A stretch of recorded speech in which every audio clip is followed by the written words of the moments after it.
What's up, it's cinemashogun here, and we often talk about how bad things are getting in this country. And I don't want you all to feel like I'm beating you over the head by constantly pointing this out. But as someone who covers the news, it's extremely difficult, almost impossible, for me to ignore. And honestly, it's very concerning to me that more people aren't concerned about the current trajectory in which our country is headed. Because we are headed to rock bottom. And if things aren't already bad enough, now we have little kids robbing banks, apparently.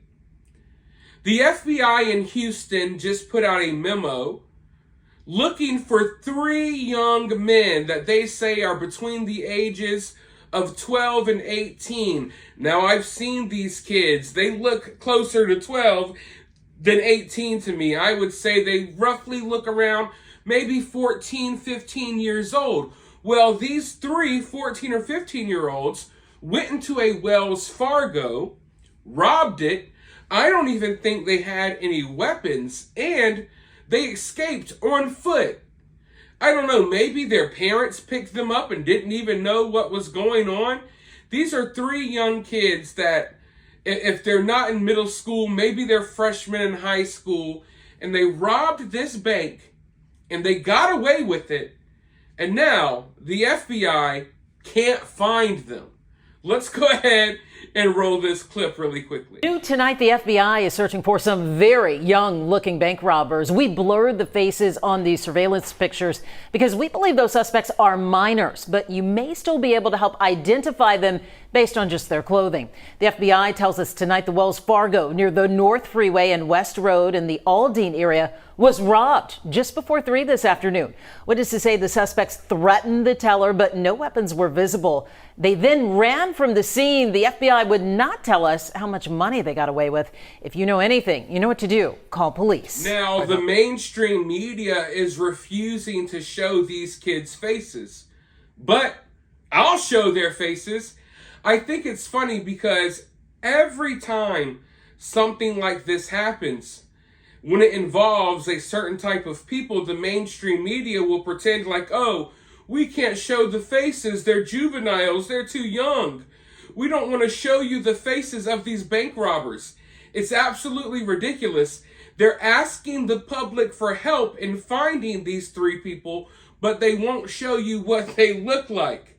How does that make sense? However, the mainstream media had no issue showing pictures of this young man, accusing this young man of being a racist because he painted his face for a football game. They put this child's face all over the news, all over every single magazine.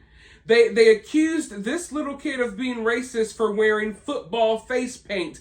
They had no problem showing him because they thought that he was a little white kid. It turned out that he was Native American.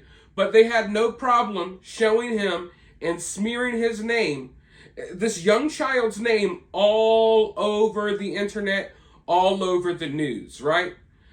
All he was doing was enjoying a football game, an innocent football game.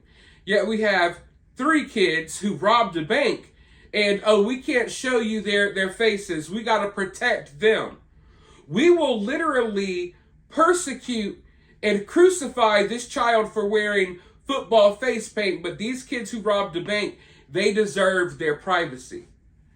Now that shows you why our country is headed in the direction that it's headed, because of things like this, because of this mentality. Hell, the FBI, when they put out the memo, they said, oh, these little rascals. They referred to the kids that robbed the bank as little rascals. There's nothing cute or funny or harmless about robbing a bank. Yeah, it may seem funny now that a bunch of 12-year-olds robbed a bank, but for that bank teller, I'm sure it was a very anxiety-filled, scary situation. Because in this day and age, you don't know what anyone is capable of, even if it's a child. We got kids 6 or 7 years old who are shooting teachers in school. So you really don't know what you're up against or what you're dealing with, and you can't put anything past anyone. Yet the FBI is, oh, these little rascals, but if it was a white kid or something like that, you would know the name, you would know the face. They would go through his old social media post and tie him to some president or some weird stuff. They would do all of that nonsense. But because I guess these kids don't match that demographic, you can't see their faces. You don't need to know their names. They're just a bunch of little rascals out here robbing banks. So cute, right? It's so cute. That's how the mainstream media is treating this. Therefore, you're going to see more stuff like this. One thing that I've learned is that we live in a monkey see, monkey do society. Once one person does something or gets away with something, you just see a constant flow of people trying to do that same thing again. So now that this is kind of gaining attention, and these kids got away on foot after robbing this bank, you're going to see more kids doing stupid stuff like this. You know, and some of them will get away. Sometimes the mainstream media will treat them with kid gloves, and sometimes they will ruin their entire lives over this. So it is what it is. All I'm going to say is you better watch out for these kids these days because they ain't playing no games. If you were stuck or put in a situation like this, don't think for 1 second that these little kids out here these days aren't capable of having a weapon and ending your life, because they will. They will. But with that being said, let me know your thoughts about this down in the comments below. While you're down there, if you're feeling generous and you want to donate to this channel, maybe your kids robbed a bank recently and you want to send me a CashApp, you could do so. I'll have my CashApp in the pinned comment. While you're down there, though, make sure you hit the thumbs up and subscribe. And with that being said, I'll talk to you all very, very soon in the next one.